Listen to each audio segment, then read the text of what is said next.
Hi there everybody and welcome to Art of Procurement episode 258. My name is Philip Heidson.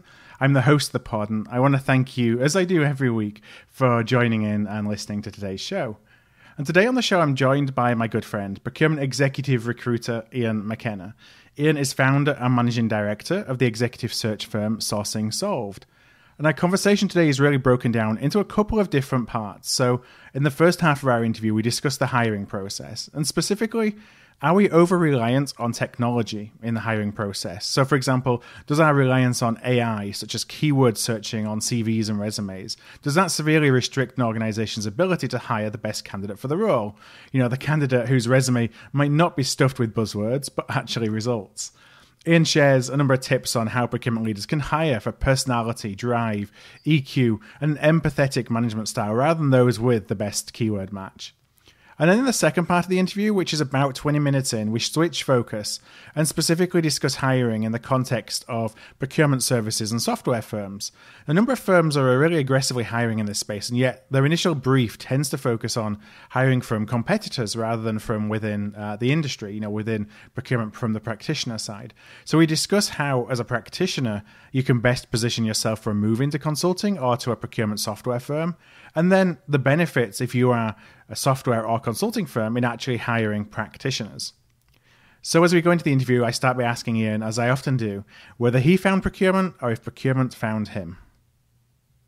Procurement found me. Mm-hmm. I think it's the same as everybody else on your podcast. That's procurement generally finds other people, and I stumbled across procurement when I was offered my first role to really run internal procurement for a procurement technology business. Yeah. And sort of developed from there, really, moving from, the consultancy business into more of a sourcing and procurement consultancy, and then made the decision, whether the right one or not, to set up Sourcing Solved. And here we are now. Yeah, it's often the journey for a lot of us, isn't it? That you didn't necessarily aspire to a procurement career, but once you got into it, you couldn't you couldn't jump into something else. You kind of get the bug. Yeah, you do get the bug, and it's a very interesting industry. With technology and AI and blockchain, and procurement really have a real insight into the company and the mechanics behind each organisation, which a lot of kind of people take for granted, I would say. Now, I just want to touch on, your role at Sourcing Solved. You're a executive recruiter, so you work a lot in helping companies, consulting firms, tech firms find executive level talent for a lot of their key roles. And, oftentimes that talent hasn't actually been looking for a new job, and perhaps they haven't even been recruited or been through the recruitment process for a little while. I wonder if you could share what are some of the mistakes you see a lot of senior candidates make when they're going through an interview process? I think I would like to sort of reverse that question. Mm-hmm. I think it's more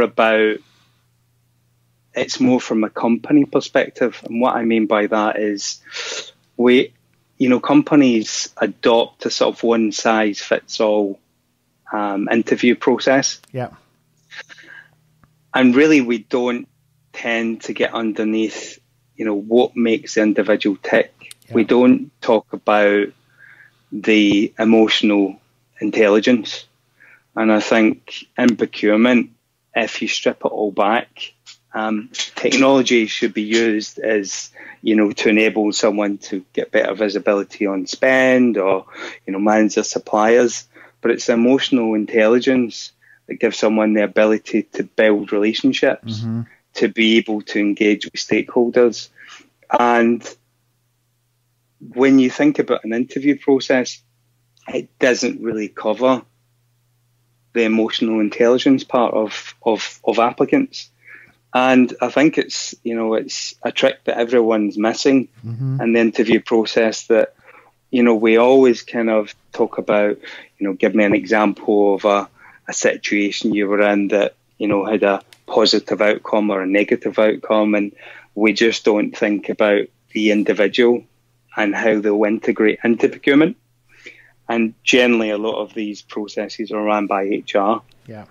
And as we discussed in a conference that I attended in Istanbul, is, we really need to get different business units need to get a true understanding of what is it procurement does.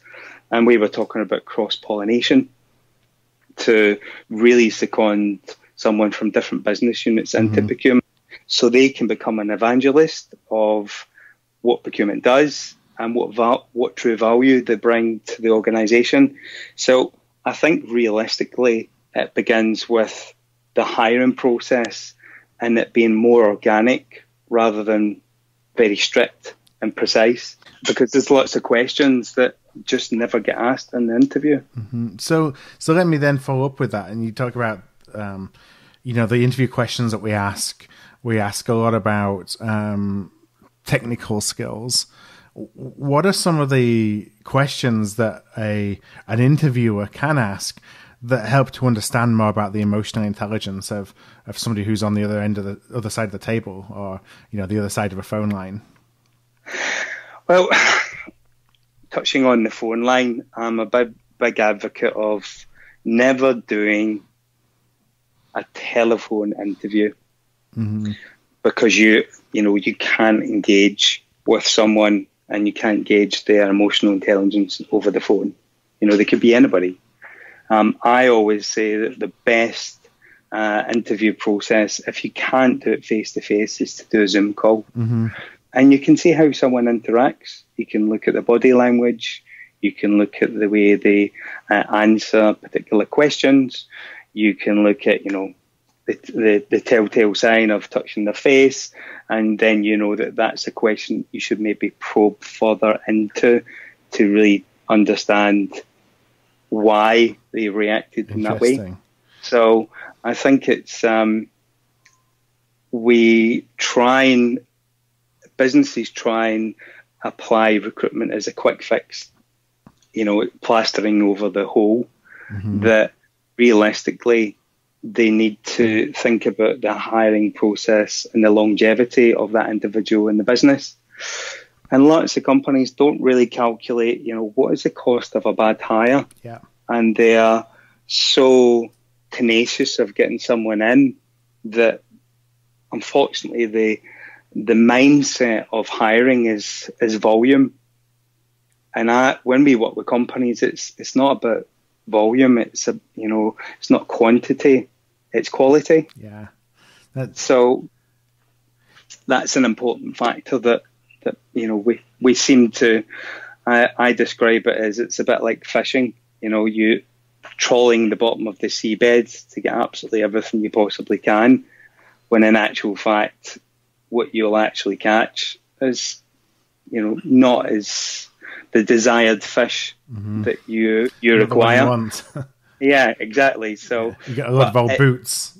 Yeah, exactly. Well, I think it's just mindset, and we haven't really, we haven't really changed our mindset of recruitment.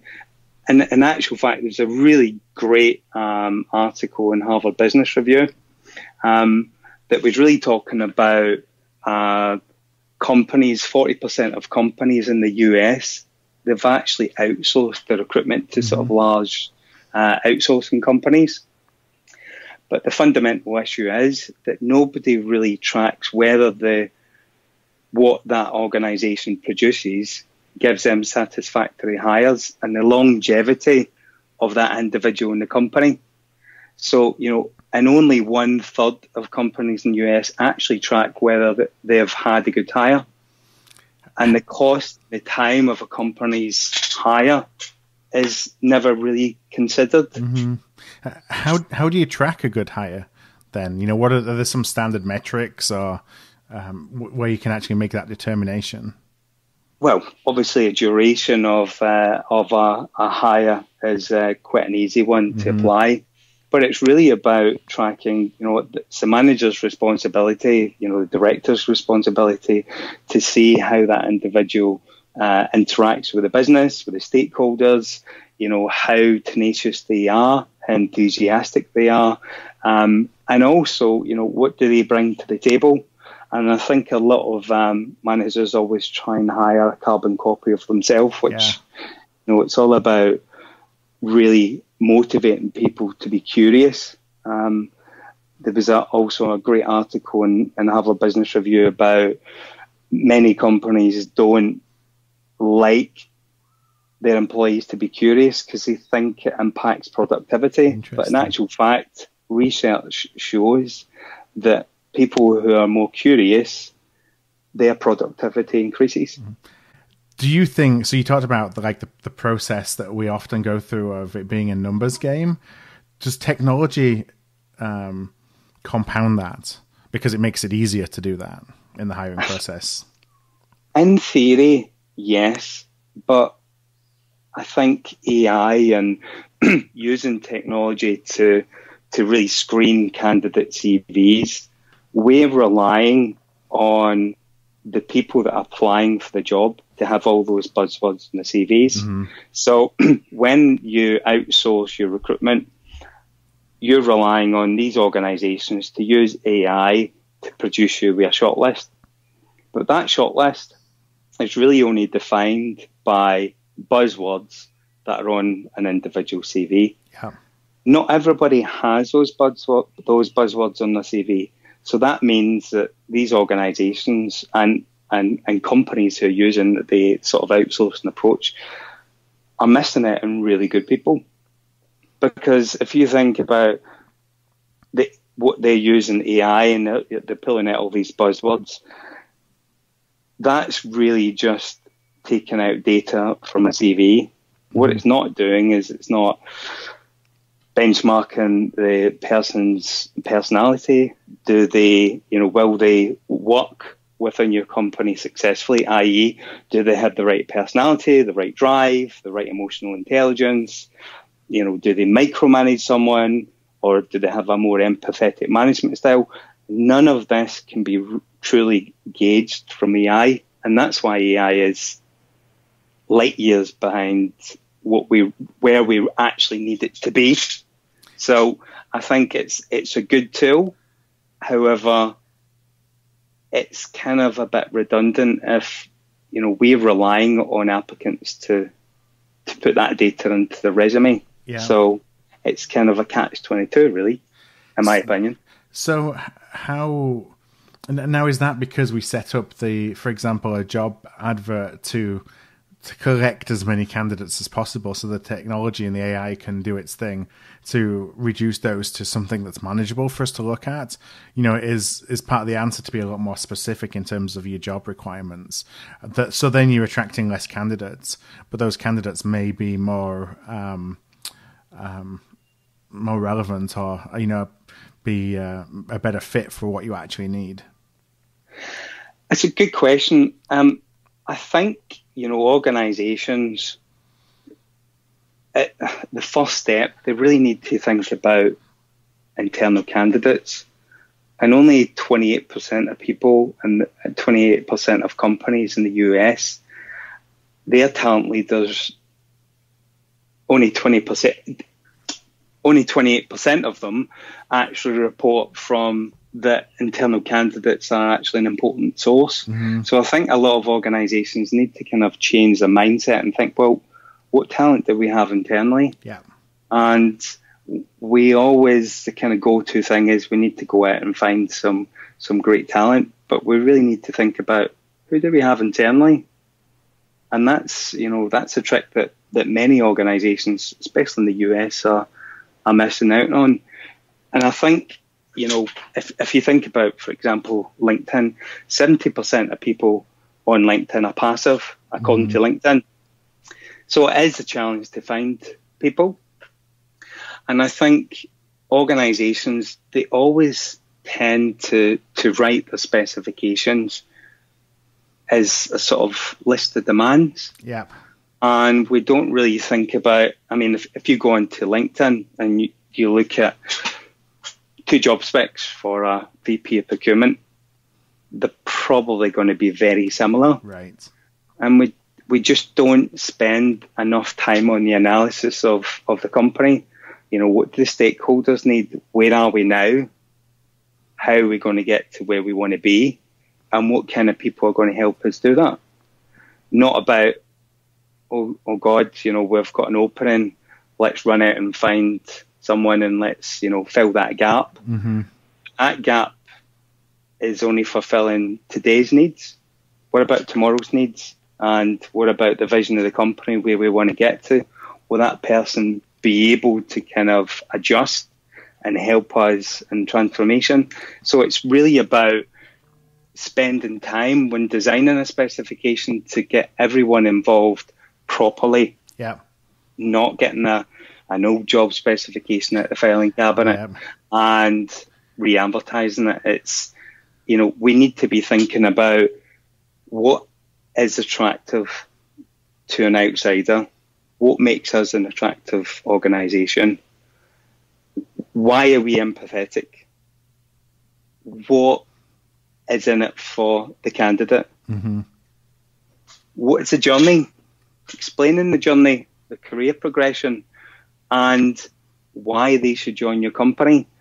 This isn't about a list of demands. It's really about being more empathetic. And that's why in our process, we spend a lot of time in the first stage, which is analysis, to really understand what is it you're trying to achieve. Let's forget about the specification and let's have a conversation. Where are you now? Where do you want to be? And how will the new hire help you get there? Right. Which, is never really taken into consideration. It's interesting from a job spec perspective. That's our greatest source of marketing collateral, if you will, for the job and for our company. And yet, as you say, it's so often just a standard, bring something out of the filing cabinet. Every single job looks the same. There's nothing to differentiate one over the other. Think of it as a sell sheet. What we talk about as sell sheets, I guess, on the sales side of the equation. Like, how are you really going to stand out and position yourself as being somebody that the best candidates want to at least understand a little bit more about and connect with you? Because for the best candidates in today's market, it's all about selling yourself. It's not just putting a job description up and expecting the best candidates to come and find you and want to work for you. Exactly. I think organizations are always looking for a unicorn, and they think volume equals, that hidden gem. But it's really about trying to understand and put yourself in the candidate's perspective. Mm-hmm. So if I was looking for a job, what would be important for me? And really recruitment is about human to human. And I think automation is a great tool from an administration perspective. Yeah. However, people want to interact with other people, human to human. Yeah. And we're always looking for a band-aid, a quick fix. How can I get candidates quickly?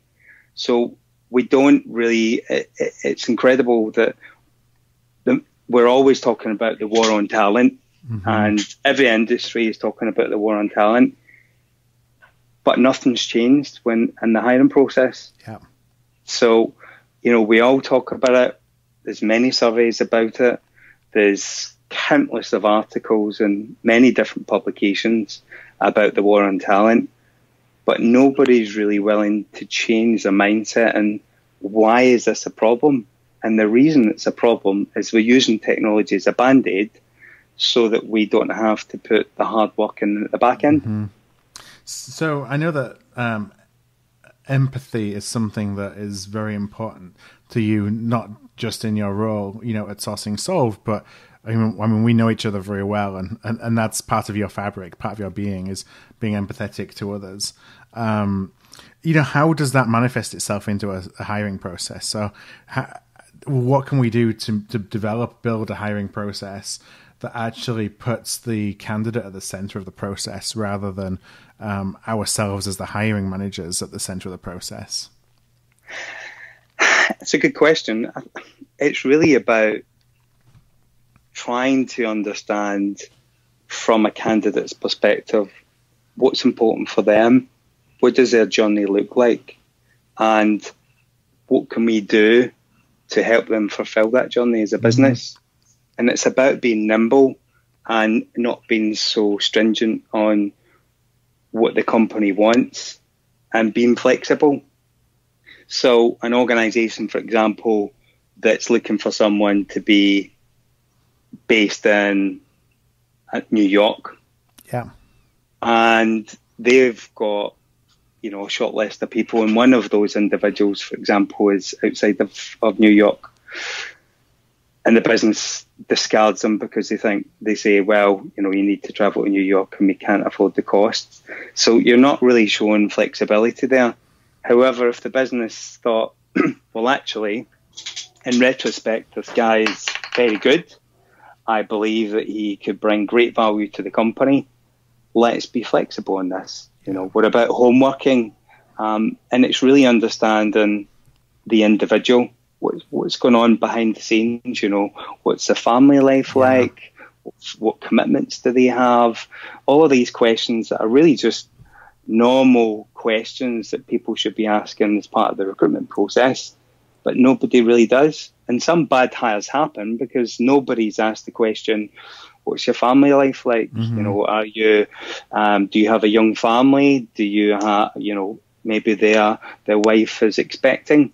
And that's going to put a lot of pressure on that individual who is obviously going to be sharing that responsibility. So that's going to add an additional layer of stress to that potential hire. So it's really asking the soft questions behind the scenes to determine, what commitments does this person have and what's important for them. So, Iain, I know that you're in the market all the time, obviously in connecting procurement professionals with opportunities at a variety of different firms, whether that's in industry, whether it's in procurement services companies, whether it's in consulting firms. I often get questions and advice, or I get asked for advice around how a practitioner can step into a consulting firm and make that move, and also from into a procurement services firm as well. I wonder if you could share some of the advice that you give to professionals, like how could they prepare themselves as a practitioner for a career, first of all, in a move across to a consulting firm?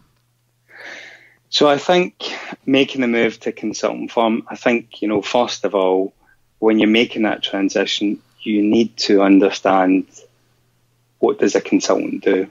And it can be quite a stressful job. You're managing multiple projects, deliverables, and travel. Mm-hmm. And travel plays a large part of any consultant's role. So you need to really consider that carefully if you're making the move. Yeah. Because you could be away from home 3 days, 4 days. You might even get an assignment if you're in the UK, you might be in New York, and you could be there for a week or 2 weeks. So I think that would be my first recommendation is really actually think about it. What are you really signing up for? Yeah, exactly. Because I think, it sounds attractive and it's, shiny and exciting, but it can be really hard. Yeah. It can be a hard slog and a lot of pressure and long hours. So that would be my first advice to anyone looking for a consultant is really think about it properly and think, will this suit me from a career perspective and from a home life? That's very important. I think moving into a consultancy firm is really, the skills that are very useful for you is, you're engaging with stakeholders, you're building relationships with suppliers, and that's easy to kind of transfer into a consultancy environment because you've already got that expertise. However, you need to be able to adapt your mindset because remember, you'll be dealing with multiple clients. So it's really going in there with a blank sheet of paper and understanding you've got 2 years for a reason. So it's trying not to adopt your experience that you've had in the several companies you may have worked for and try and adopt that process for the client. So it's really about going in there with an open mind, trying to understand what the client is trying to achieve and then, trying to work out some sort of strategy that will help the client go forward. Going into a consulting firm, if you're a director going into an organization in consulting, for example, I think you also need to take into consideration that even though you're a director in a procurement organization, it's very difficult for you to go into a role, for example, as a partner, because partners go through the ranks in a consulting company, and the company won't, rarely consider someone at director level for a partner. So I think being realistic with yourself and thinking, well, if I move into consultancy, I might need to take a wage cut. I might get paid less money. I may or may not manage a team. So are you willing to relinquish your management kind of experience moving into a consultancy firm? And I also think it's really important as well for that individual to understand that the level they go into, it will be a hard slog, because the consultancy will see it as a bit of a risk, because someone coming from industry going into consultancy need to understand that firefighting plays a regular part in a consultancy firm. So it's a difficult transition. It may or may not suit that individual, but there's lots of moving parts they need to consider before they make that jump into consulting, would be my advice. Now, and how would you say for folks who are looking at moving into a procurement services firm? So I'm thinking of like a software company within the procurement space.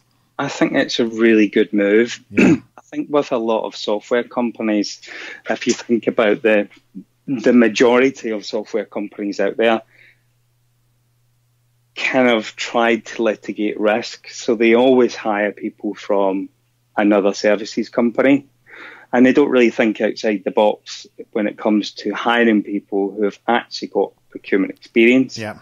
So, for example, if you look at a solution consultant who goes into an organization, well, they'll demonstrate the capabilities of the procurement technology, but it's very difficult for them to really interact with a procurement person when they're not a procurement evangelist themselves. Yeah. And I think procurement services companies should really try and think outside the box and getting great procurement people to come into the tech firms who can actually interact with, a CPO on their level. Yeah, they can contextualize as well, can't they, the product for the challenges that the CPO is going to have more effectively than someone who's just a product expert. Exactly. And I think every services company should really have a procurement expert, because when you're selling procurement software to, for example, a CPO, and it's very much not indirect spend, but direct spend, there's a lot of moving parts. Yeah. And having someone who works for the services business to sit down with the CPO and understand that this isn't about quick wins, because, for example, if it's a major engine producer, there might only be a couple of providers of those engine parts who have to go through many, many steps to get sort of safety certificates and so on and so forth. So it might not necessarily be about cost, but it might be having more regulation around supply chain. Yeah. And that's a different mindset. Yeah, it's a different mindset. So having a procurement specialist who can sit there and engage and understand would really benefit the services business. Yeah. But I think the services business is very much, we need someone to do this, and we're litigating a risk, so we want to hire somebody from a competitor, but they're not thinking about it from a procurement perspective. So there's still challenges ahead for procurement professionals to make the move across, but I think that lots of advice there in terms of how to position yourself to mitigate the risk in the eyes of the procurement services firm or software firm who you may be looking to join. I think you're right. However, I think from a services perspective, the hiring process is still very much in the mindset of volume. Mm-hmm. And it is about really trawling the bottom of the seabed to find everyone. And I often speak to sort of, CEOs of large procurement services organisations on the software side. And the first question I get is send me some CVs. Mm-hmm. So I think the mindset of software companies need to change, because what they're not thinking about is, if I was being pitched to by another organisation, by an individual who understood procurement as a whole, but didn't have real in-depth knowledge and experience, would I buy your technology? Yeah.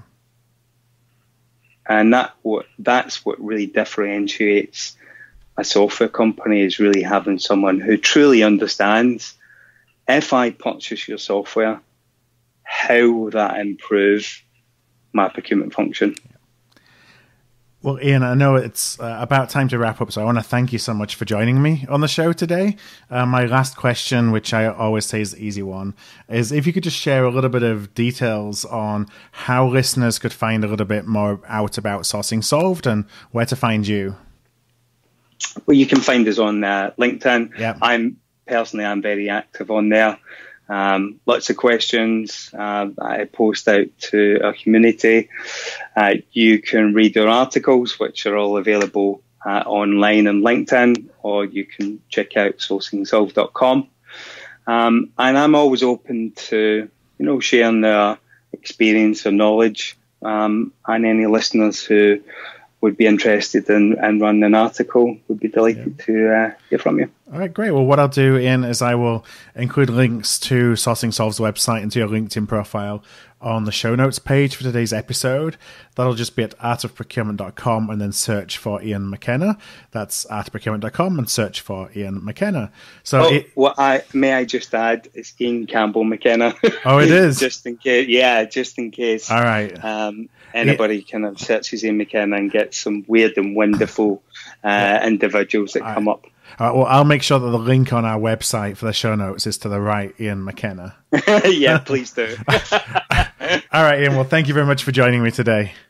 It's been a pleasure. Thank you very much indeed, and you have a great day. Thanks, you too. Cheers. Thank you. Bye-bye. Bye. Hi there. I want to thank you for tuning in to today's podcast. You can check out all of our back catalogue at artofprocurement.com/podcast, where you can also subscribe to our newsletter to make sure that you never miss an episode. And if you found value in today's show, I'd love if you would tell a peer, or perhaps go and rate and review by going to artofprocurement.com/review. Word of mouth really is the best way to help the podcast grow, and if you're able to do either one of those things, I would truly appreciate it.